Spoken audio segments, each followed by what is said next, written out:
Political drama is unfolding in real time, and what we're witnessing could reshape the entire landscape of British politics. The growing feud between Keir Starmer and Nigel Farage has reached a boiling point, with accusations flying and strategies shifting in ways we haven't seen before. Let's start with what happened this week.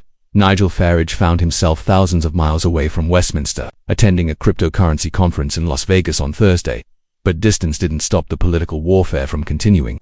From his hotel room in Nevada, Farage took to social media platform X to fire back at what he called Starmer's dirty tricks campaign against him. This isn't just typical political sparring. What we're seeing represents a fundamental shift in how Labour views Farage and his influence. For years, mainstream politicians treated Farage as a fringe figure, someone who could be dismissed or ignored.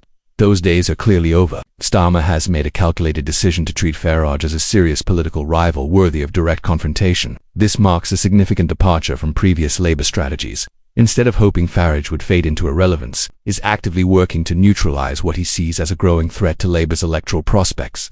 The timing of this escalation tells us everything we need to know about the current political climate. Farage's presence at a cryptocurrency conference in Las Vegas isn't just about his personal business interests. It symbolizes his connection to global networks and alternative financial systems that appeal to voters feeling left behind by traditional politics. Cryptocurrency represents something bigger than digital money for many of Farage's supporters. It represents freedom from traditional banking systems, resistance to government control, and alignment with anti-establishment sentiment. By positioning himself within these circles, Farage is tapping into a growing movement that transcends traditional left-right political divisions.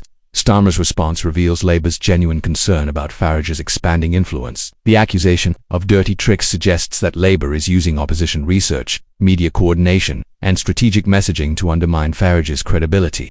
This level of focused attention indicates that internal Labour polling likely shows Farage poses a real electoral threat. The international dimension adds another layer of complexity.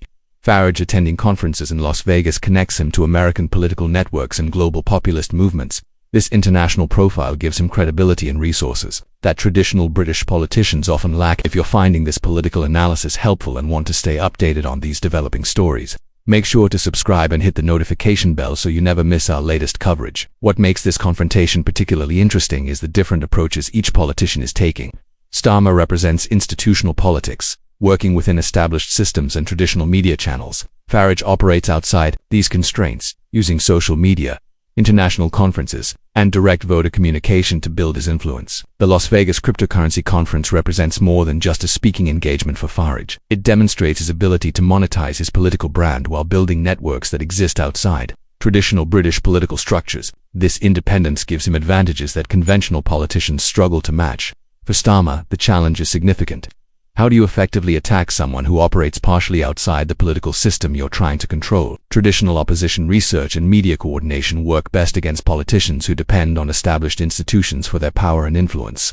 The dirty tricks accusation suggests that this political battle is intensifying rapidly. Both sides are now treating this as a serious contest rather than a minor distraction. The stakes are high because the winner of this confrontation could determine the future direction of British politics. Looking ahead, this conflict will likely continue escalating as both politicians recognize what's at stake. Farage's international profile and alternative funding sources make him a uniquely challenging opponent for traditional political parties. Before we wrap up, make sure you're subscribed because we'll be following this story closely as it develops. The outcome of this political showdown could influence elections for years to come. The question now is whether Starmer's direct confrontation strategy will successfully neutralize Farage's influence or inadvertently elevate him further by treating him as a legitimate political rival worthy of sustained attack.